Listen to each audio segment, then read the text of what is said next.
Olá, grande noite para você que acompanha o Gazeta Esportiva. Boa noite, meu querido Osmar Garrafa. Boa noite, Celso. Mestre Alberto Helena Júnior, sempre uma honra e um prazer tê-lo com a gente. A alegria é minha. E no programa de hoje nós temos o Santos atropelando o Boca Juniors na semifinal da Copa Libertadores, o Corinthians arrasador contra o Fluminense, a definição dos mandos da grande final da Copa do Brasil entre Palmeiras e Grêmio, a preparação do São Paulo para a sequência da temporada. Ufa, muita coisa hoje, hein? Como sempre. Mas tudo isso logo depois destas dicas. Hoje, 14 de janeiro, é o Dia Nacional do Treinador de Futebol. E foi com esse gancho que definimos o tema da nossa enquete do dia. Qual dos grandes clubes paulistas vem fazendo o melhor trabalho? Abel Ferreira, do Palmeiras, Cuca, do Santos, Fernando Diniz, no São Paulo ou Wagner Mancini, no Corinthians? Entre no site gazetesportiva.com para deixar o seu voto. Você também pode usar o nosso QR Code que aparece aqui ao lado, sabe?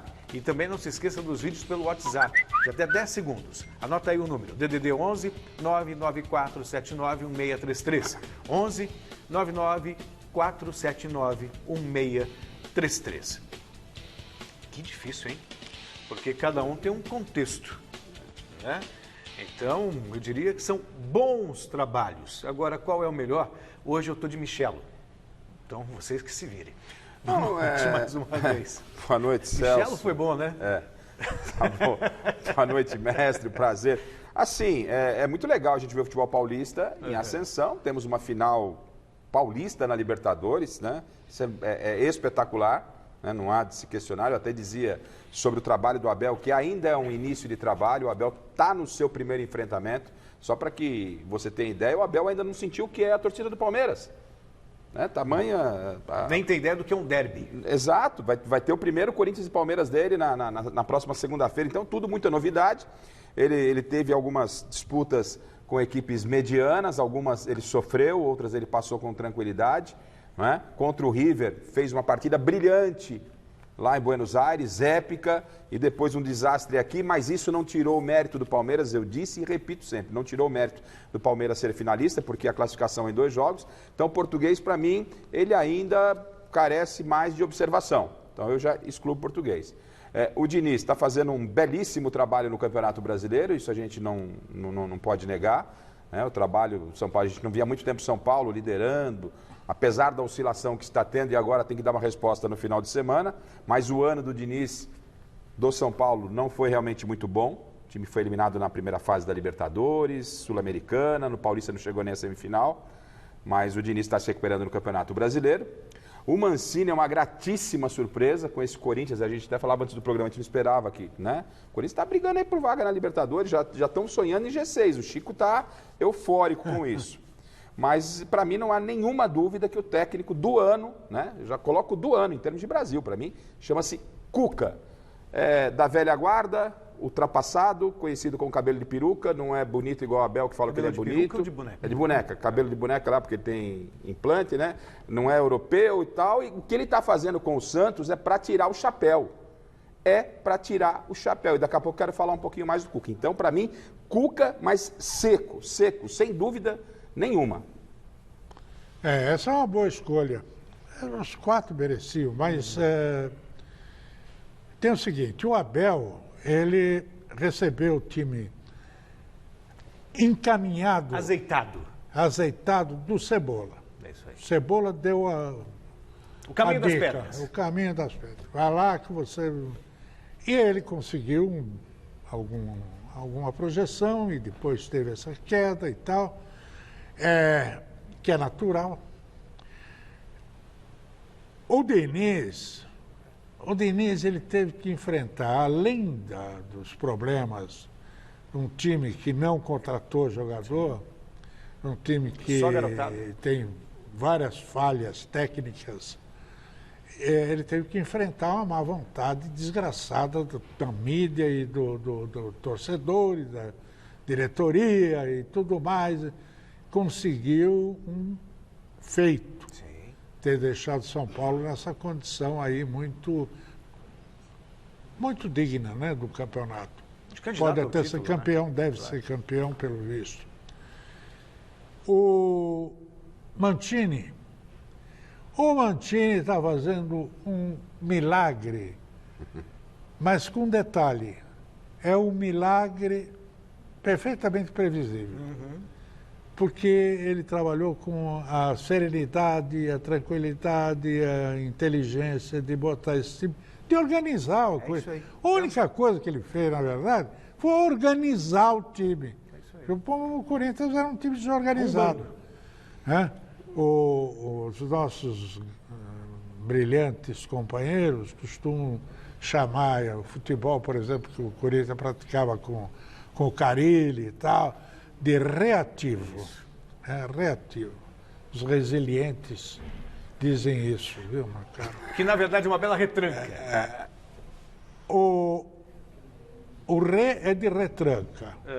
O ativo, na verdade, era passivo, porque ficava lá atrás o tempo inteiro para jogar. Não. Ontem o Corinthians deu um show jogando bola. Nada excepcional, nada, mas foi isso aí. E o Cuca, realmente, você tem razão. O Cuca, embora ele tenha pegado um Santos, que o Gesualdo havia feito um monte de besteira ao português, porque tem português que está certo, tem português que não dá. Claro. Tem brasileiro que está certo, tem brasileiro que não dá. É isso aí, tem argentino que dá certo. Quer dizer, isso é bobagem, viu? Esse negócio de dizer isso. assim. O Gesualdo pegou o time do São Paulo, que o Santos foi vice-campeão e tudo mais, estava voando, e conseguiu levar o time lá para o Brejo. O Cuca recuperou esse time, recuperou o princípio, o conceito básico do Santos, que é um time veloz, ofensivo, e conseguiu essas vitórias espetaculares aí, E até a final da Libertadores, com grande chance de vencer. É isso aí. Olha, mestre, eu vou, já para ninguém falar... Pera, mas só o seu voto, o senhor é Cuca. Ficou Cuca mesmo? Cuca. Tá bom, não, e eu vou andar de vocês. O Cuca, pelo contexto, pela situação do Santos sem poder contratar, era candidato a rebaixamento, está numa final de Libertadores. Meu Deus do céu, final de Libertadores. Com todos os Grêmio, problemas. Eliminando a LDU, eliminando o Boca Juniors. Sabe? Então tem que fazer... E como é em São Rosa ao Diniz, e botar em São Paulo... Aliás, nem quis lembrar o Boca Juniors, meus pêsames, meu sentimento. A gente procura, eu combinei com o mestre, vamos tentar fazer um programa mais leve hoje, porque hoje pode perceber que ele está apático, está abatido, porque o Boca foi amassado. Eu gosto do Santos. E aí você tem o Diniz, que faz um belíssimo trabalho em São Paulo, para ser líder do campeonato com o time que ele tem, é uma façanha. O Wagner Mancini está mostrando que ele tem competência para organizar um time. E o português está chegando agora, mas mostra que conhece futebol. Então, acho que são 4 grandes treinadores, mas eu fico também com o Cuca. Enquete à parte, você vai votando aí, nós já demos a nossa opinião. Agora vamos falar dos argentinos que estão fora da grande final da Copa Libertadores América. Tristeza que ele tá, gente. Vocês não sabem o que foi a redação hoje. Hoje foi triste. Quieto, Gava. Depois do River Plate, ontem foi a vez do Boca Juniors dar adeus à competição diante do Santos. Vitória maiúscula do time de Cuca ontem na Vila Belmiro. Agora, o Peixe pode se tornar a primeira equipe brasileira tetracampeã continental. Vamos ver como foi esse jogo. Santos e Boca Juniors valendo nada mais nada menos que uma vaga na final da Libertadores. O Peixe levou apenas 30 segundos para ir ao ataque. Marinho mandou a bola na trave. Não demorou muito para o time de Cuca abrir o placar. Aos 15, Soteldo tentou. A bola bateu no braço de Lopes e quando os jogadores santistas ameaçavam reclamar, Pituca aproveitou a oportunidade e finalizou. 1-0 na Vila Belmiro. A resposta do Boca veio com a tentativa de Vidia. Na sequência, Veríssimo e Soldano se chocaram e o zagueiro santista ficou com a cabeça sangrando. Apesar do susto, o jogador voltou ao campo. Marinho e Caio Jorge até tentaram marcar o segundo. Mas essa responsabilidade ficou com o pequeno grande Soteldo. que aos 3 minutos da segunda etapa encheu o pé e mandou a bola com tudo no gol de Andrada. 2-0.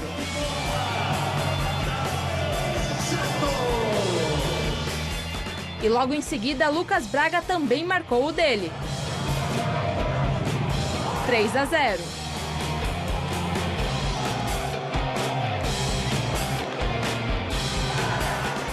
Perdendo, as chances do Boca eram complicadas e pioraram ainda mais quando Fabra foi expulso por falta em Marinho. E o camisa 11 do Peixe quase marcou o quarto nesse lance. Santos na final da Libertadores 3, Boca eliminado 0. Satisfação, o prazer, o quanto é gratificante você poder entregar para o torcedor uma final de Libertadores, né? Pô, isso aí não tem preço, né? Tem valor. E eu acho que é isso aí que é o combustível nosso, é poder se entregar ao máximo, tirar o máximo deles, como a gente está fazendo, e ver o resultado acontecer. Pô, é tão legal. Não é sempre que vai acontecer o que está acontecendo aqui. A normalidade não é essa. A normalidade é o clube que está em dia, o clube que está investindo mais. Chegar aqui foi o oposto. Então a gente tem que comemorar dobrado. A gente votou no Cuca, não é nenhuma provocação. Não, tira esse tango daí, porque eu não tô triste coisa nenhuma. Tô, mas não por isso. Bom, não é provocação. Tá. Vamos lá, pode deixar o tango se quiser, não me importa não. Imagina se importasse, mas tudo bem. Que tango é aquela coisa dramática. Júnior valendo uma tristeza, sabe? Vamos lá. Vamos. Não é provocação. Tranquilo. Qualquer outro treinador, via de regra, que pegasse Santos, mulambento, com todo respeito aos jogadores, time jovem, sem reforços, devendo, ia fazer o quê? Deixar o time fechadinho lá atrás. E o Cuca, em nenhum momento, ele demonstrou medinho de perder o emprego. Ele botou esse Santos para jogar de igual para igual contra Atlético Mineiro, contra Palmeiras, botou o time para jogar para frente, meteu 4-1 no Grêmio, meteu 3-0 no Boca. E eram jogadores que você olhava no início da temporada e falava assim, esse Santos vai cair. Então, acho que o grande mérito do Cuca, Mestre e Garrafa, é ter coragem, coisa que muito treinador consagrado não tem porque tem medo de perder o emprego. Vocês concordam comigo ou não? A gente até falava isso a semana passada, acho que foi a semana passada, no começo da semana, né, que o Cuca está se divertindo. É isso aí. Por todo merecimento milionário e tal, não está preocupado com absolutamente nada com essa fórmula resultadista que nós temos aqui. O que eu falo é que é resultado. Se não vem resultado, certo ou errado, eu concordo com vocês, os caras vão rodar. Tá aí o Rogério dependendo de uma vitória contra o Goiás, para não fugir disso daí. E o Cuca está se divertindo, é um técnico extremamente competente, porque só um competente faz o que fez. O senhor Sampaoli, que vocês defendem muito, né? O Sampaoli teve. O que ele encheu o saco... Sampaoli! Sampaoli, pode ser o argentino lá, mestre. Ele pediu tanto jogador, pediu até o Cueva, o Santos deu um monte de jogador, ele deixou um monte de jogador lá, não estava satisfeito com absolutamente nada e falou, não vou ficar no Santos porque o Santos não tem perspectiva. Aí entrou o Cuca, o tal do ultrapassado, né? O cabelo de boneca, o antigo, o defasado. E o que o Cuca fez? O Santos não podia nem contratar jogador, perdeu vários jogadores. E o Santos levou o Santos à final da Libertadores da América, né? Fosse o Sampaoli, tudo também... Sampaoli, o argentino, né? Fosse ele tudo o que fala, mestre, poderia ter tirado mais desse Santos. Mas o pessoal fala porque desconhece. O Cuca foi a vida inteira um treinador que jogava futebol ofensivo. Sim. Ganhou títulos jogando dessa maneira, mas muito recentemente com o Atlético Mineiro. 2013. 2013. Com o Atlético Mineiro dando show, um futebol ofensivo, com o Ronaldinho Gaúcho, o Tardelli, tudo. Era um espetáculo ver o Atlético jogar. É que o pessoal não está para. Outro dia não estava lendo um artigo do excelente jornalista, o Mauro César Pereira, em que ele se limita, ele mostrava a surpresa do Cuca estar fazendo o Santos jogar esse futebol, porque lá não sei aonde ele não tinha... se referindo às coisas muito recentes. Do Palmeiras, por exemplo, não era no tão Palmeiras ofensivo. e tal. Jogava feio. Não, Foi campeão, e foi campeão brasileiro. O Cuca sempre foi um treinador que gostava do futebol ofensivo. Conversamos milhões de vezes acerca disso, na intimidade, e não há dúvida sobre isso. E o Santos casa com isso, porque é a história do Santos. É a personalidade, a identificação do Santos com o futebol ofensivo. E com os meninos, né? Os meninos da Vila, que estão sempre sendo aproveitados. Mas, independentemente disso tudo, o Santos tem 2 jogadores excepcionais no atual futebol brasileiro. E que fazem a grande diferença, que são o Marinho e o Soteldo. Qual outro time que, a não ser o Flamengo talvez, tem 2 pontas, e eu falo pontas, Sim. sabe? Porque hoje A moda antiga, que vão pra cima, a moda, um contra a um. moda eterna, não é antiga. A moda eterna. A moda do Guardiola, que está jogando hoje. A moda do Klopp, que está jogando hoje e ganhando tudo. Que esse pessoal... Hoje, por exemplo, a nossa crônica esportiva, ela reduziu o termo atacante ao centroavante. Pô, quando o primeiro sistema criado eram 5 atacantes. Depois 4, depois 3. Depois 2. Depois 2. Alguns usam 1. Mas atacante é atacante. Quem ataca, meu Deus do céu, não é apenas o centroavante. Mas, bom, independentemente disso, o Marinho e Soteldo são 2 jogadores extraordinários, quer dizer, fora da ordem do futebol brasileiro. Mas que não foram contratados, desculpe, mestre, interromper, mas que não foram contratados, entregados ao Cuca. Estavam também na mão do São Paulo. Não, mas o São Paulo, o Santos... Foi vice-campeão brasileiro. Ok, mas o Celso, estou me referindo. Ele saiu desdenhando do Santos. Porque não dá, eu não tenho condição de trabalho. Eu não tenho, é a boa vontade de vocês com o técnico estrangeiro. Eu não quero saber, não tem negócio de boa vontade e má vontade. Tem análise perfeito. do que é fato e do que não é fato. Eu concordo.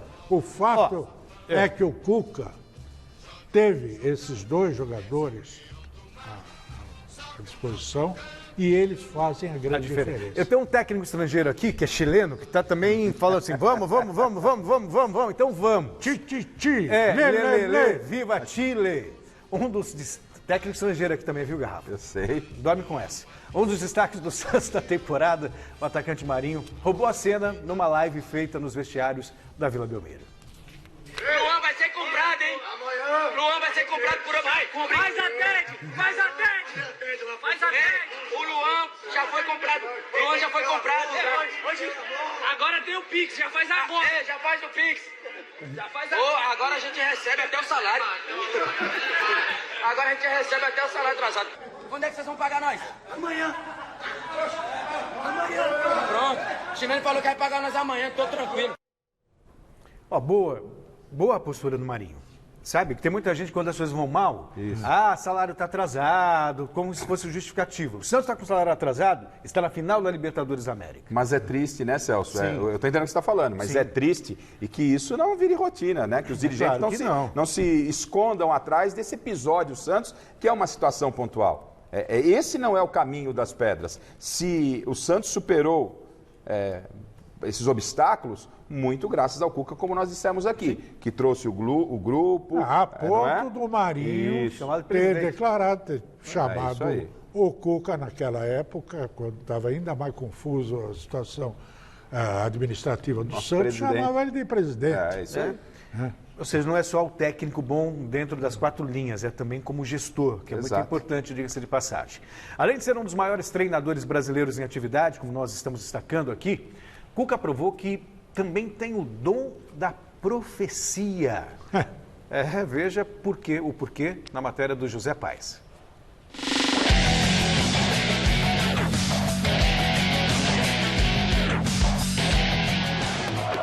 Sei não, hein, meu povo? Ó, eu acho que nem o mais fanático torcedor do Peixão sonhava lá no início de 2020 que o time chegaria à finalíssima da Copa Libertadores da América.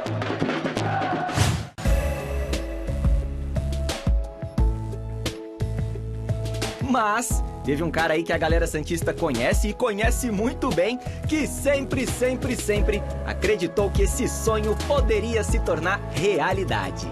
Eu falei pro pessoal que nós tínhamos um brasileiro para lutar para ficar entre os 8 e uma luta no mata-mata que nós íamos chegar na final, que era a Libertadores. Esse discurso profético do Cuca na coletiva de ontem pós-vitória sobre o Boca foi o mesmo que ele fez para os jogadores no dia 7 de agosto do ano passado, data em que o Cuca foi apresentado oficialmente como treinador da equipe. Ele assumiu o cargo que era do português Gesualdo Ferreira, demitido depois da eliminação do time para Ponte Preta no Campeonato Paulista. E logo na primeira entrevista no novo clube, o Cuca já colocou em prática aquele que seria o mantra dessa terceira passagem dele pelo Santos. Hoje os jogadores vivem muito juntos. Eles vivem, às vezes, mais tempo junto no clube do que em casa. Vira uma família. E eu estou aqui hoje cuidando da minha família. Deixo a minha lá em Curitiba e estou nessa família Santos aqui.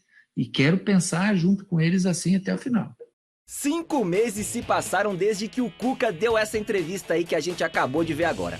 E muita coisa mudou nesse período, se liga. Sem poder contratar ninguém por causa de um problema do Santos com a FIFA e ainda tendo que conviver mês a mês com os incontáveis atrasos salariais, o Cuca chacoalhou o elenco santista.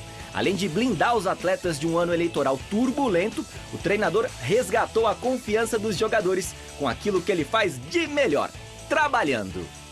Eu estou muito feliz, não sei se é o melhor, tive grandes trabalhos em outras grandes equipes também que eu trago comigo no meu coração, mas aqui é diferente, aqui a dificuldade ela é muito maior, e os caras classificam e cantam o hino do time. Eu me pondo em lugar de qualquer torcedor do Santos hoje, eu estaria chorando vendo uma imagem daquela. Usar os ingredientes disponíveis à mão, dar aquele temperinho próprio que mistura trabalho e muita competência. Essa é a receita de sucesso do Santos, sob o comando do Mestre Cuca. Mestre Cuca em alta. Vamos falar agora do adversário do Santos na grande decisão da Copa Libertadores América. O Alexandre Silvestre está na redação da nossa Central de Esportes com as notícias do Palmeiras. Ou melhor, ele está na academia, não está na redação de esportes não, está lá na academia. Nem sei se está chovendo aí, viu, Silvestre? Grande noite. E que o elenco palmeirense achou desse rival na final que acontece no dia 30 de janeiro no estádio do Maracanã. Olha eu te colocando no conforto da redação.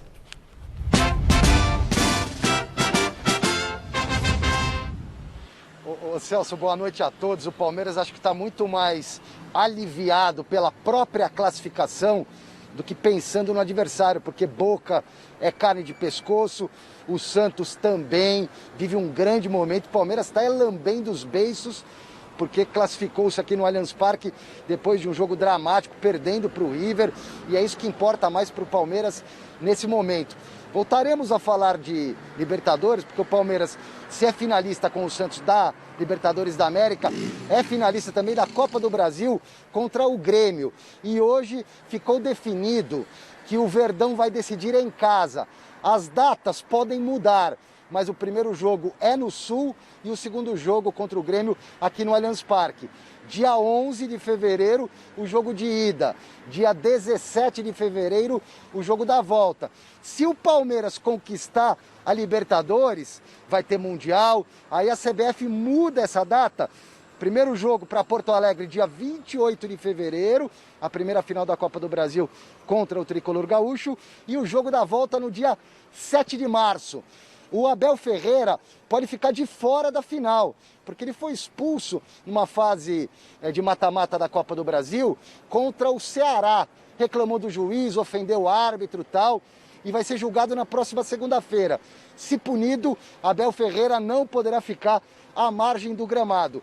Hoje, lá no Rio de Janeiro, tanto o Abel quanto o Renato Gaúcho se encontraram, evento que definiu aí o mando de campo, trocaram elogios, rasgaram elogios um para o outro, e o Abel Ferreira aproveitou para dar uma pequena cutucada no Renato Gaúcho, com estilo que também revidou. Confere. É bem mais velho que eu, né? tem mais cabelos brancos que eu. Mas já se vai ficar de cabelos brancos aqui no Brasil, você vai ver só uma coisa. Calma mais um ano, né? Deixa abrir os estados para a torcida. Calma mais um ano. Já ganhou mais que eu, já perdeu mais que eu. É um grande treinador, eu disse isto. Tive o prazer de tirar uma foto com ele, porque acho que há oportunidades que não se podem perder. Tem um trabalho fantástico no Grêmio, por isso mesmo, por continuidade, porque conhece o elenco, faz as equipas, corrige o que tem que corrigir. E isso dá uma vantagem tremenda. Conhece o futebol brasileiro e todos os meandros do futebol melhor do que eu, porque é normal, é brasileiro de gema, conhece tudo. Para vocês terem uma ideia, porque também quero que vocês percebam a diferença, eu fiz mais jogos no tempo que estou aqui do que em 6 meses em Portugal ou na Europa, não é? O Renato Gaúcho é macaco velho, faltou dizer isso, né, Abel Ferreira? Macaco velho, malandro, experiente, copeiro, campeão de Libertadores como jogador do Grêmio, como treinador do Grêmio. E aí o Renato, será que tem algo a dizer, a orientar o português novato, principalmente aqui no futebol brasileiro? O Abel Ferreira que vai disputar essas 2 finais. Libertadores ficou só pro Palmeiras, o Grêmio tá fora. Diz aí, Renato. Que ele já sabe, está fazendo um grande trabalho. É um treinador jovem, um treinador inteligente, está à frente de um grande clube, tem a sabedoria suficiente para saber como fazer para ganhar, da mesma forma o Cuca lá no Santos. Eu acho que o Palmeiras ganhando ou não a Libertadores, eu já falei, não vai fazer muita diferença para o Grêmio. Eu acho que o mais importante de tudo é o Grêmio se preparar. Se o Palmeiras estivesse enfrentando na final da Libertadores um clube de fora do Brasil, certamente estaria torcendo bastante para o Palmeiras. Como o Palmeiras vai enfrentar outro grande clube, que é o Santos também, do meu amigo Cuca, eu acho que, como eu falei, os 2 clubes chegaram, qualquer um tem condições de ganhar. O Palmeiras quer ganhar, o Santos quer ganhar. São 2 grandes clubes do futebol brasileiro. Eu acho que o mais importante de tudo, o Grêmio ficar de fora dessa e se preparar para a final da Copa do Brasil. Sabe o que me chama a atenção? Me lembro das rusgas do Jesus e do Renato Gaúcho, um dizendo que era melhor que o outro e tal. Esse português, o Abel Ferreira, ele tem uma humildade que a gente tem que reverenciar, né? Foi Galhardo, extremamente simpático agora com o Renato Gaúcho. Legal, isso é legal. Faz parte. E assim, e foi simpático. E foi simpático dando a cutucadinha, mas no bom sentido, tá? Bem legal, bem legal. Só achei estranho o nosso Richard Gere ter pintado o cabelo, né? Tá tão bonito, branco, tá, que dava uma austeridade ao nosso Renato Gaúcho. Por falar nisso, eu queria mandar um abraço aqui. Que o senhor manda aprender, manda seu mestre. Plínio Marcos. Plínio Marcos é um engenheiro agrônomo palmeirense doente, foi colega da minha filha caçula, na Luiz de Queiroz, né? E ele tem esse nome em homenagem ao Plínio Marcos, meu queridíssimo amigo, foi um parceiro da noite, séculos. E o Plínio Marcos, vocês talvez não saibam, porque não é do seu tempo, mas lá pelos anos 60, eu dirigi a Última Hora dominical, e eu abri um espaço para ele como cronista esportivo. Ele tinha uma crônica esportiva chamada Na Quebrada dos Mundaréus. Nas Quebradas do Mundaréu. E ele escrevia sobre futebol, apaixonado pelo Jabuca, Jabaquara, aquele lá de Santos e tal. E, bom, onde ele estiver, está lá bem colocado. É isso aí. Né? Saudoso Plínio Marcos, e um abraço para o Plínio Marcos, né? Que tem o nome em homenagem. E aproveitar aqui um abraço para a rapaziada lá da rádio Xene no Campo, o Anderson Xene, o Cuca. O Cuca está de férias, estamos falando tanto do Cuca, está de férias lá na Baixada com a família. Um abração, Cuca. E abração para o Xene também. Definitivamente, os 16 dias dessa mini intertemporada fizeram muito bem ao Corinthians. Azar do Fluminense, que mal viu a cor da bola e foi massacrado na Neoquímica Arena. 5-0, fora o baile. O Alexandre Silvestre conta a história desse jogo. O Corinthians estava com tanta vontade de disputar de novo um joguinho valendo 3 pontos, que até se afobou no começo. 2 na mesma bola não dá, né, galera? Só que aos 25 ela sobrou de boa, limpinha pro Jô. Esse até a minha mãe faria. No rebote, 1-0. O Cássio era outro que não brincava pra valer há tempos. Titubeou na frente do Fred, mas a criança voltou pras mãos dele. Que saudade! Já o Casares bem que poderia ter tratado a menina com mais carinho. O Vital, esse sim, acertou na veia. O Marcos Felipe se redimiu e foi buscar lá na gaveta. O Flu tentou um empate pelo alto com o pirulão Matheus Ferraz. O Coringão iniciou o segundo tempo querendo mais e fez.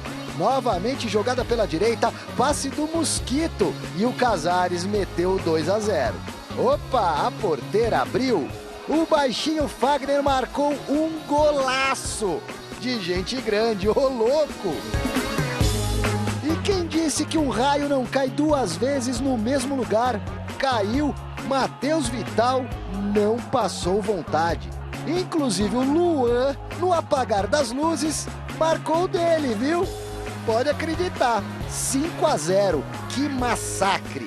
Se essa for mesmo a versão 2021 do Corinthians, o ano promete, hein, professor Mancini? Eu acho que dá para dizer que o Corinthians fez um bom jogo, que teve organização, foi uma equipe equilibrada, foi uma equipe que jamais perdeu o controle do jogo, e isso mostra, além de tudo, o trabalho que vem sendo feito, a dedicação dos jogadores. Aquilo que a gente vem pedindo ao longo da semana é feito com muito entusiasmo, com muita concentração acima de tudo. Então hoje, lógico que a gente sai feliz, contente, mas sabendo que ainda não está bom, né? Vamos botar os pés no chão e entender que tudo isso é um processo, e que dentro dessa recuperação da equipe, aos poucos a gente vai chegando onde nós almejamos estar. Essa história de Libertadores da América virou realmente um objetivo, não é mais sonho não, é algo palpável. A Libertadores da América, durante grande período, realmente não tocava a alma do brasileiro, né? Não porque se o Santos jogasse a Libertadores para valer, participasse, até muitas vezes ele deixou de participar, ele ganharia tudo. Aquele Santos do Pelé, o Santos teria 10, 12 títulos da Libertadores. Mas é que o Santos ganhava muito mais fazendo excursão e para ele não interessava esse negócio de jogar contra o Huracán, River Plate, tal, que não tinha essa expressão para o torcedor brasileiro.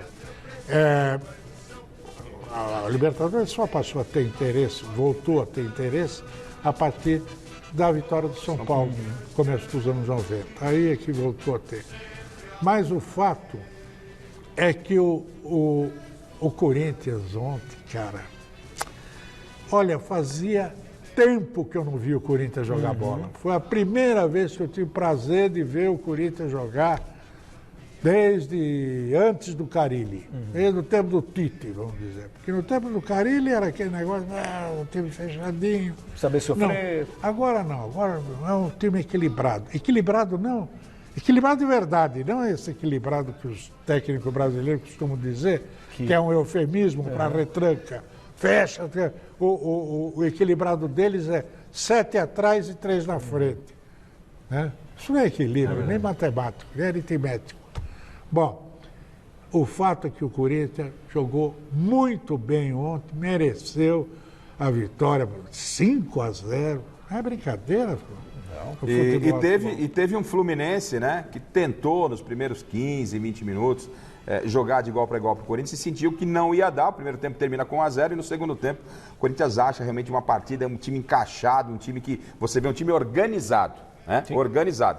E aí o Celso até brincava, o Vital mandou um abraço, golaço do Vital. Ele mandou um abraço do sofá, direto do sofá. Não, ele saiu do sofá ontem para fazer aquele golaço. Aliás, mérito ao Diniz, porque o próprio Diniz... O Luan também, quando fez o gol. Não, eu vou falar do Luan. Pera, eu vou chegar no Luan. Eu fiquei na dúvida se foi gol ou não, porque ele não vibrou. Mas então, tá vendo? Peraí, eu tô ainda no Vital, tô justificando o sofazinho do Vital. Vital fez um gol, mérito ao Mancini. O Mancini, segundo o próprio Vital, tem conversado muito com ele. Para quê? Para arriscar esse arremate de fora da área. E aí, quando o cara vem a confiança, ele tenta, faz o gol e abraça o Mancini. Beleza, abandonou o sofá, ok. Agora o Luan, né? Ele faz um gol com a camisa 7 do Corinthians, que foi de Marcelinho Carioca, camisa do Corinthians, ele se diz corintiano, né? Desde a sua infância, faz um gol, era tudo o que ele precisava, aí ao invés dele comemorar, sair gritando, ele vai pro sofá, deita e dorme. O cara faz um gol, cara, goleada de 5, comemorar com essa nhaca, com essa tiriça, tá de brincadeira, Lua. Depois não tem como não falar que ele vai pro sofá. Olha lá, ele bate na bola, faz o gol, ele procura o sofá, já deita e já ronca. Não é possível. Eu fiquei na dúvida, realmente, porque foi tanta falta de vibração. Sabe que foi anulado o gol? Mas nem em treinamento, Celso. A gente que acompanha treinamento, os caras fazem gol, vibram mais que o Luan. Eu que o diga. Tinha um cara que era mais ou menos assim, que também vibrava muito pouco, chamava Ademir da Guia, jogava pra burro. Mestre, mas aí Ademir é outro patamar, né? O José Paz está no Parque São Jorge acompanhando o dia seguinte do Corinthians após essa goleada histórica. Grande noite para você, José Paz. Podemos dizer que o grande destaque desse jogo foi o técnico Wagner Mancini?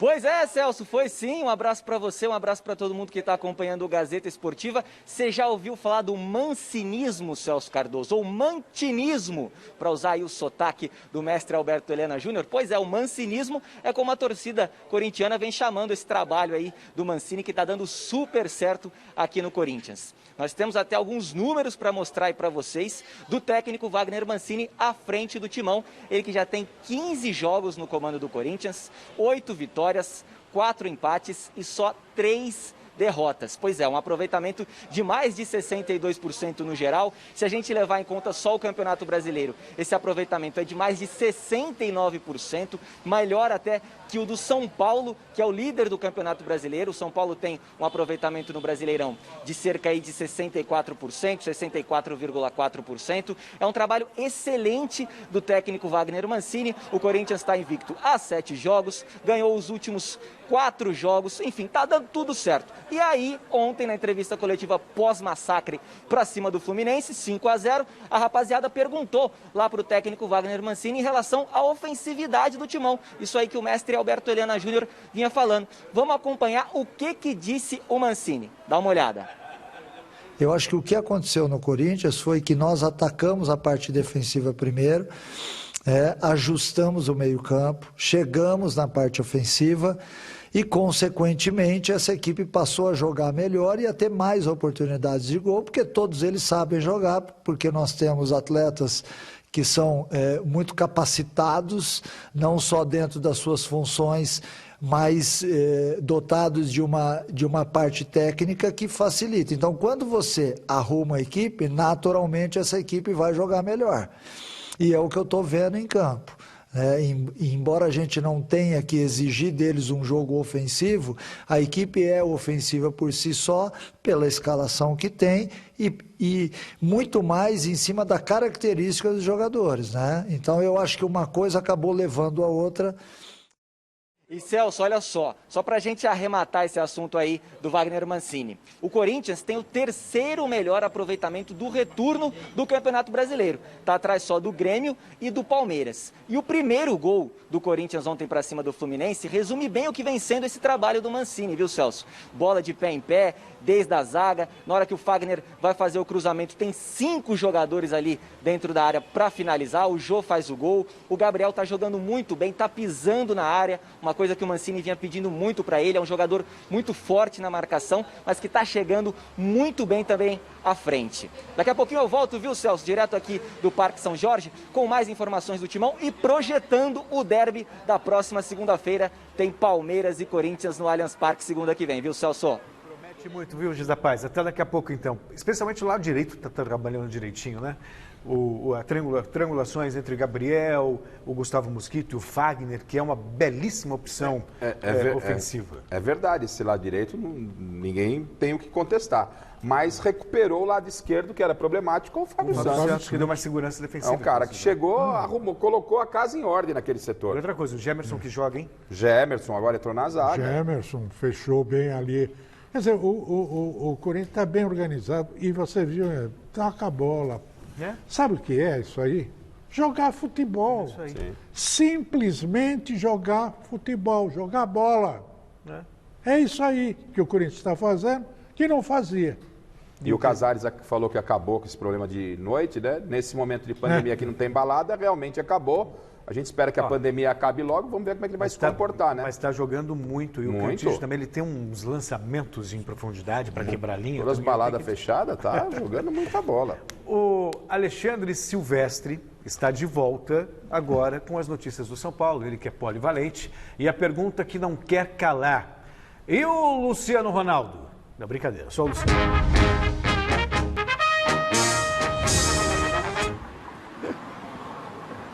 Ô, Luciano, e aí, filho? Vai jogar? Vai não. O Luciano de novo não treinou, Celso. Segunda vez que ele não treina, voltou a sentir esse problema na perna, um cisto atrás do joelho, uma inflamação. Dificilmente, eu só não vou cravar porque vai que o cara, né, recupera de forma acelerada, mas dificilmente joga no final de semana contra o Atlético Paranaense. Deve estar se preparando para o jogo da outra quarta, confronto direto com o vice-líder Internacional, jogo no Morumbi. O São Paulo pode perder a liderança nessa rodada. Se for derrotado pelo Furacão na Arena da Baixada e o Internacional ganhar do Fortaleza no Beira-Rio e descontar 4 gols de saldo na combinação dos placares, o Internacional assume a ponta do Campeonato Brasileiro. Para o jogo contra o Furacão, Luciano de fora, mas o Fernando Diniz poderá contar com os retornos de 2 jogadores que estavam suspensos, o zagueiro Bruno Alves e o volante faz tudo, atacante, coringa, Tietê. Muito bem, Alexandre Silvestre, muito obrigado pelas informações do São Paulo. Me parece superada essa questão, né, do Diniz com o Tietê, vai voltar, resolver. Eu não sei não se está tudo superado. Eu não sei, eu estou achando muito estranho esse comportamento do meu querido Fernando Diniz. Parece que ele está para baixo. Isso aí é muito significativo para o São Paulo. São Paulo hoje depende muito também do seu estado anímico para se recuperar e para seguir à frente. Não sei, não. E notícia que vem lá de dentro é de que realmente o Diniz sentiu o baque, mas é hora, como é um grupo que, a gente sabe que é um grupo que é fechado, é hora da boleirada resgatar o Diniz. É isso aí. Se é realmente um grupo fechado, a boleirada tem que resgatar, trazer o técnico de novo e colocar ele no comando, e aí essa questão se encerra. E o Muricy Ramalho, quando disse aí, que foi mostrado nas redes sociais, ele conversando com os jogadores lá, ele falou, cada jogo é uma decisão. E olha como é uma decisão, porque o São Paulo tem o Atlético. Se ele perde, ele abre possibilidade do Inter passar, e se ele pega o Inter, vamos supor que isso aconteça. Se ele pega o Inter, ele perde já para o Atlético, um exemplo. Depois tem um tropeço com o Inter, ele se complica completamente. Agora, se vence o Atlético e vence o Inter, volta a céu de brigadeiro. Recados pelo WhatsApp. Põe aí na tela pra gente. Boa tarde, Celso. Boa tarde, Garrafa, mestre. O melhor técnico é o Abel Ferreira, né? Não tem outro. João Carlos de Cajamar, São Paulo. Um abraço. Alô, Celso. Alô, Garrafa. Alô, mestre. O melhor técnico do Brasil é Cuca. Não tem pra ninguém. Vamos, Santos. Ô, Celso, o melhor técnico... sem comparação, cara, é o Mancini. O Corinthians estava lá embaixo, era um time abatido, apático. E hoje o time está lá em cima. Alô, Celso, obrigado por vocês. Gazeta, tamo nós. Nós quem agradecemos a sua participação e teve um telespectador homenageando o Garrafa falando do sofá. Do Matheus Vital e do Luan. Eu atendendo o pedido do Flávio, né? Deitado, né? E o polivalente Alexandre Silvestre já está do outro lado do muro. Ele está de volta à Academia de Futebol. A vitória sobre o River Plate na semifinal da Libertadores ainda repercute no Palmeiras, Silvestre?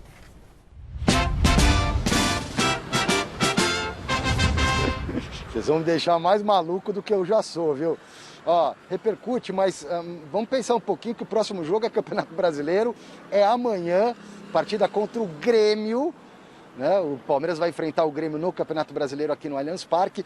O Gustavo Gomes, uma lesão na virilha, se machucou diante do River, tá fora, 10 dias de molho, mas deve se recuperar para a grande decisão do dia 30 no Maracanã contra o Santos, a final da Libertadores da América. A gente vai falar um pouquinho agora, eu até me confundi, sobre o VAR. Porque a Conmebol, voltando à semifinal com o River, a Conmebol vazou o áudio do VAR. Jogo dramático, o Palmeiras quase foi eliminado, anularam o gol do River, pênalti, não teve pênalti, impedimento. Vamos matar a curiosidade do que foi dito nos bastidores do VAR na semifinal da Libertadores. Esteban, sí. Hay posición de fuera de juego. Sí, ¿dónde? Reanudas en la línea del área penal, en la intersección del del semicírculo. Espera, ¿del semicírculo? ¿De qué lado? En la intersección del punto del semicírculo con la línea del área penal. Perfecto. Mostrámela para atrás de vuelta. Dale a la anterior, dale a la anterior. Esa. Ok. Nico, le pone el pie y hay contacto después, ¿sí? Nico. Sí, Esteban, tu decisión. Sí. Dale, mira sigue esta con jugada, esta. mira esta, Sí, mira dale. esta. Dale atrás. Sí, el jugador de River, antes del contacto ya está arrastrando el pie. Correcto. Neutral, voy con suelta neutral a favor del equipo verde. Esta es la acción, mírala. Dale hacia atrás. Ponele al delantero también. Primero el Ponele para atrás. Ponele a él. Dale atrás. Sí. Más. Ahí. Y ahora te voy a mostrar el fuera de juego, Esteban. Te voy a mostrar el fuera de juego antes de esa. Dame la fuera de juego. Mándasela. Fuera de juego. Ya la tengo. Esta es la acción de fuera de juego. Dale. Déjala rodar. Ruédala. Dale, Nico. Ruédala. Dale, play. El jugador Perfecto. participa de la acción. Perfecto, aí fuera de juego. Muy bien. Meu Deus, eu não gosto desse negócio de VAR aí, do jeito que é utilizado, mas enfim, acertou dessa vez, né?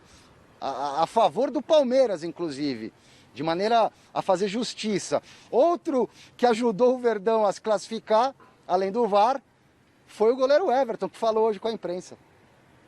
O que eu mais recebi na minha rede social era que o espírito de Marcos esteja sobre você nessa semifinal contra o River, né?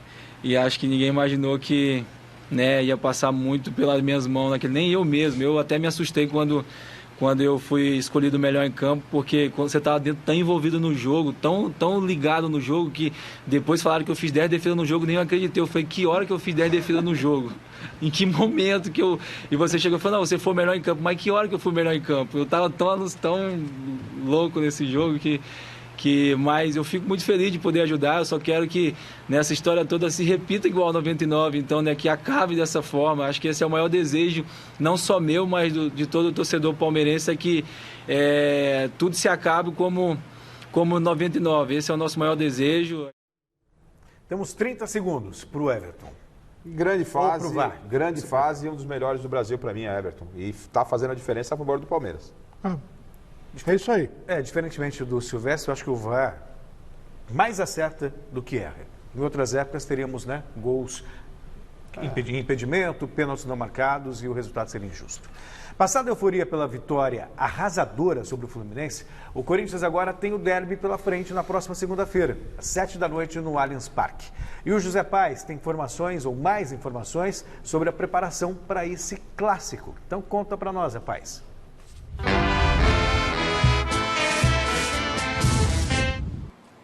Pois é, meu amigo Celso Cardoso. Ontem, depois da vitória para cima do Fluminense 5-0 lá na Neoquímica Arena, o técnico Wagner Mancini foi perguntado justamente sobre esse derby da próxima segunda-feira lá no Allianz Parque. Perguntaram para ele que ele acha que chegam essas duas equipes, Palmeiras e Corinthians. O Palmeiras está na final da Copa do Brasil, está na final da Libertadores e o Wagner Mancini não fugiu de polêmica não, viu? Dá uma olhada. Eu acho que chegam iguais, porque os dois vivem boa fase. O Palmeiras está na final da Copa do Brasil, está na final da Libertadores. Então é óbvio que nós vamos enfrentar uma equipe que vem muito bem na temporada, né? O Corinthians ele se recuperou ao longo da temporada, mas eu acho que chegam iguais. É um derby, é um jogo onde envolve muita rivalidade acima de tudo, né? E do nosso lado a gente vai tentar de todas as formas fazer um grande jogo e ser merecedor daquilo que nós queremos, né? Tá, então a palavra do técnico Wagner Mancini. Segundo ele, as duas equipes chegam iguais para esse jogo. O Corinthians deve ter o retorno do Ramiro, que estava suspenso contra o Fluminense. O Otero, com a Covid-19, segue fora. E o Corinthians hoje confirmou o Alex como diretor das categorias de base do clube. O Alex, que foi ex-jogador aqui do Corinthians, meio-campo, campeão lá da Libertadores em 2012 com o Timão. Tá certo, Celso Cardoso? Volto com você. Muito bem, José Paz. Boa noite para você. Tá, bom descanso. Última rodada, ou dá pra gente comentar um pouquinho? Vamos comentar um pouquinho? Vamos falar um pouquinho do Corinthians? Tá dizendo nos bastidores, né, o Wagner Mancini, que elevou o patamar. Elevou, acho que é um dos melhores trabalhos que ele está fazendo, porque dá repercussão, né, mestre? Ser técnico do Corinthians e fazer o que ele vem fazendo, repercute demais. E aí todo o merecimento ao Wagner e ótima notícia do Alex, o bom caráter, foi um extraordinário jogador de volta ao Corinthians. Vai ser... Diretor da categoria de base. Eu acho um ótimo negócio para ele e, sobretudo, para o Corinthians, porque se trata realmente de um rapaz muito inteligente, boa gente, honesto. Foi sacaneado pelo Filipão na Copa do Mundo, não ter sido levado, embora o técnico tenha prometido, né? Lá atrás daquela Copa. O técnico prometeu a ele que Mas levaria. Mas falando do Alex, aquele que era do Internacional, o Alex do Inter, no Corinthians. Não, Alex do... Ah, o Alex... Isso. Estou confundindo, mas também é boa gente. Gente também, claro. Última parada, Barra Funda. Alexandre Silvestre chega agora com as informações. Está entrando em forma, para lá e para cá, sobre os desdobramentos do caso Fernando Diniz Tietê. O que o treinador São Paulino fez para encerrar o assunto, hein, Silvestre?